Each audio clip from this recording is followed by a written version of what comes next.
बिस्मिल्लाहिर्रहमानिर्रहीम। अस्सलाम वालेकुम दोस्तों, नई वीडियो में खुश आमदीद। दोस्तों, आलमी जरीदे ने भारत को दहशतगर्द स्टेट करार दे दिया। भारत के दाइश के साथ रवाबित हैं, जबकि श्रीलंका समेत 3 बड़े खित्ते के अहम ममालिक में दहशतगर्दाना कार्रवाइयों में भारत मुलविस है। भारत के सर पर FATF की ब्लैक लिस्ट होने की तलवार लटकने लगी। वीडियो की तफसील में जाने से पहले आप देख रहे हैं हकीकत की दुनिया डॉक्टर अली के साथ। हमारे चैनल सब्सक्राइब करके घंटी के निशान को दबाना मत भूलिएगा।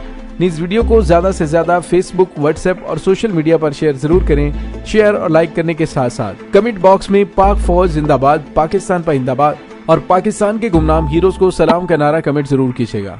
दोस्तों, भारत के दहशतगर्दी की सरपरस्ती के हवाले से नाकाबिले तरदीद सबूत सामने आ गए हैं। अमरीकी जरीदे फॉरेन पॉलिसी ने दहशतगर्दी के हवाले से तहलका खेज इंकशाफात करते हुए भारत का दहशतगर्दी का चेहरा पूरी दुनिया के सामने बेनकाब कर दिया है। जरीदे फॉरेन पॉलिसी ने अपनी रिपोर्ट में कहा है कि मुख्तलिफ ममालिक में दहशतगर्द हमलों में भारतीय सरपरस्ती नया मोड़ ले रही है। भारतीय दहशतगर्द ग्रुपों की सरपरस्ती के लिए भारत, पाकिस्तान, अफगानिस्तान में नेटवर्क से राबते के सबूत हैं। भारतीय दहशतगर्दों ने अफगानिस्तान और शाम को बेस बनाकर दहशतगर्दाना कार्रवाइयों में हिस्सा लिया।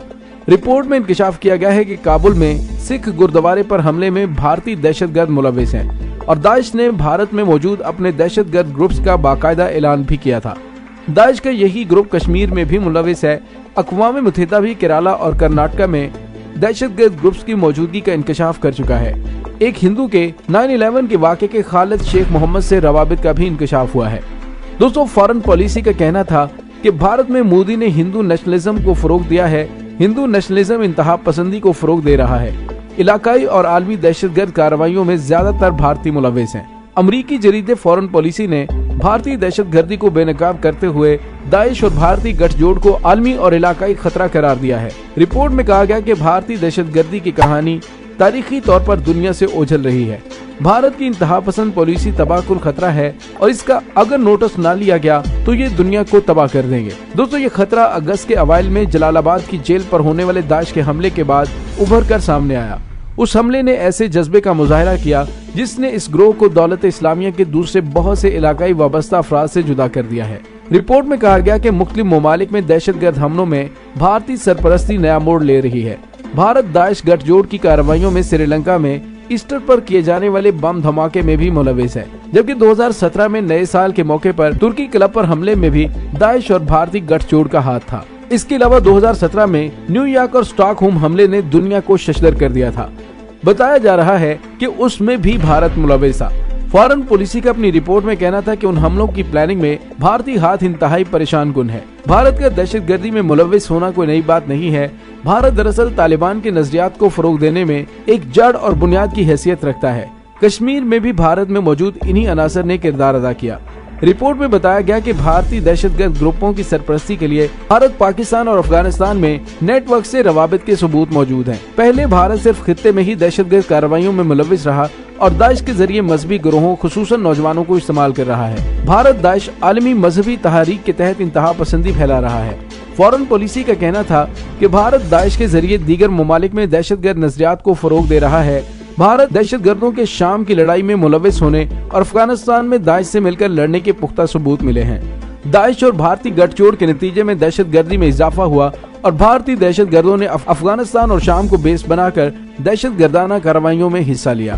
दोस्तों, अमरीकी मैगजीन ने दाइश और भारत के रवाबित दुनिया के सामने बेनकाब करके भारत का घनौना चेहरा पूरी दुनिया के सामने अया कर दिया है। दोस्तों, यहाँ पे आपको ये बताते चलें कि अमरीकी जरीदे फॉरेन पॉलिसी के इन तमाम इंकशाफात के बाद वजीर आजम पाकिस्तान इमरान खान के अक़वाम मुत्तहिदा में अपनाए गए मौक़िफ़ को भी मजीद तक़वियत मिलेगी। वजीर आजम इमरान खान ने अक़वाम मुत्तहिदा में खिताब के दौरान भारत का मकरूह चेहरा बेनकाब किया था और अब भारत पूरी दुनिया में बुरी तरह से नंगा हो चुका है। दोस्तों, वाज़ेह है कि श्रीलंका में गुज़िश्ता साल ईस्टर के मौके पर होने वाले सिलसिलावार बम धमाकों की पहली बरसी मनाई गई।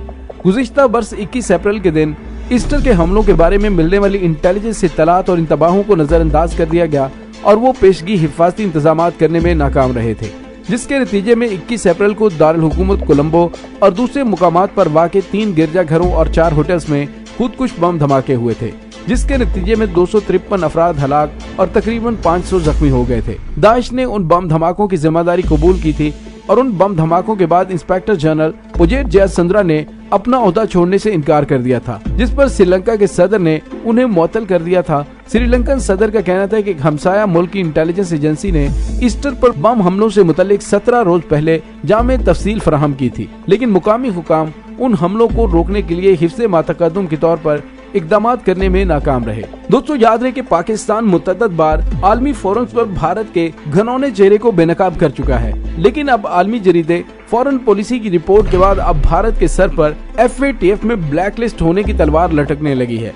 दोस्तों अब ये पाकिस्तान पे डिपेंड करता है कि वो कितने भरपूर अंदाज में भारत के खिलाफ इंतहाई जामे रिपोर्ट्स को पूरी दुनिया के सामने पेश करके भारत को ब्लैक लिस्ट की जानिब लेकर जाएगा। लेकिन दोस्तों ये बात तो हकीकत है कि भारत न सिर्फ पूरे खित्ते के अंदर दहशतगर्दी को हवा देता है, बल्कि दीगर ममालिक के अंदर भी दहशतगर्दी में मुलविस होने के नाकाबिले तरदीद सबूत सामने आ गए हैं। अब देखना यह है कि अमेरिका समेत तमाम बड़े ममालिक भारत के खिलाफ कोई एक्शन लेते हैं या नहीं। और दोस्तों यहाँ पे आपको ये भी बताते चलें कि बांग्लादेश में एक चीनी इंजीनियर को कत्ल कर दिया गया है, जिसका इल्जाम भारत की बदनाम जमाना खुफिया एजेंसी रा पर आयद किया गया है। गैर मुल्की खबरसां इदारे के मुताबिक चीनी टेक्नीशियन लाफिन को जिला फिरोजपुर में 8वें बांग्लादेश चाइना फ्रेंडशिप ब्रिज की तामीराती साइट के करीब तेज धार आले की मदद से कत्ल किया गया। फिरोजपुर के रोड एंड हाईवेज डिपार्टमेंट के सरबराह मसूद महमूद समन ने चीनी बाशिंदे के कत्ल की तस्दीक करते हुए बताया कि 58 साला लाफिन तामीराती प्रोजेक्ट के चीफ टेक्नीशियन थे और कत्ल होने वाले चीफ टेक्नीशियन के मुतरजम ने बताया कि लाफिन को उस वक्त कत्ल किया गया जब वो शाम के वक्त मजदूरों को उनकी दिहाड़ी देने के लिए जा रहे थे। उन्होंने बताया कि लाफिन को फौरी तौर पर हॉस्पिटल मुंतकिल किया गया, लेकिन वो जांबर ना हो सके। फिरोजपुर डिस्ट्रिक्ट हॉस्पिटल के डॉक्टर्स का कहना था कि चीनी बाशिंदे की मौत ज्यादा खून बह जाने के बायस हुई। बांग्लादेशी फौज के मेजर रिटायर्ड दिलावर हुसैन ने सोशल मीडिया पर जारी अपने एक वीडियो बयान में कहा कि चीनी बाशिंदे को भारतीय खुफिया एजेंसी रा ने कत्ल करवाया है। दूसरी जानिब बांग्लादेश के पुलिस हुकाम का कहना था कि जाए वक़ुआ से शवाहिद इकट्ठे कर लिए गए हैं और मुलजिम की तलाश के लिए छापे मारे जा रहे हैं। दोस्तों ये बिल्कुल खुली हकीकत है कि भारत पाकिस्तान के अंदर भी CPEC मंसूबे पर चीनी इंजीनियर्स के खिलाफ हमलों में मुलविस है और उसी ने पाकिस्तान के CPEC मंसूबे को सबूताज करने के लिए चीनी इंजीनियर्स पर हमले किए। लेकिन उसके बाद पाक फौज की जानिब से चीनी इंजीनियर्स के तहफ़्फ़ुज़ की जिम्मेदारी पाक फौज की जानिब से उठाई गई। उसके बाद CPEC मंसूबे पर तेजी से काम जारी है। लेकिन दोस्तों पाकिस्तान के पास बड़ा गोल्डन चांस आ चुका है कि अगर इस केस को भरपूर तरीके से FATF में पेश किया जाए तो भारत को ब्लैक लिस्ट होने से कोई नहीं बचा सकता। इसके साथ ही डॉक्टर अली को इजाजत दीजिए, इंशाल्लाह बहुत जल्द मिलते हैं एक नई वीडियो में। तब तक के लिए अपना बहुत सारा ख्याल रखिएगा। पाक फौज जिंदाबाद, पाकिस्तान पाइंदाबाद, पाकिस्तान के गुमनाम हीरोज को सलाम, अल्लाह वारिस।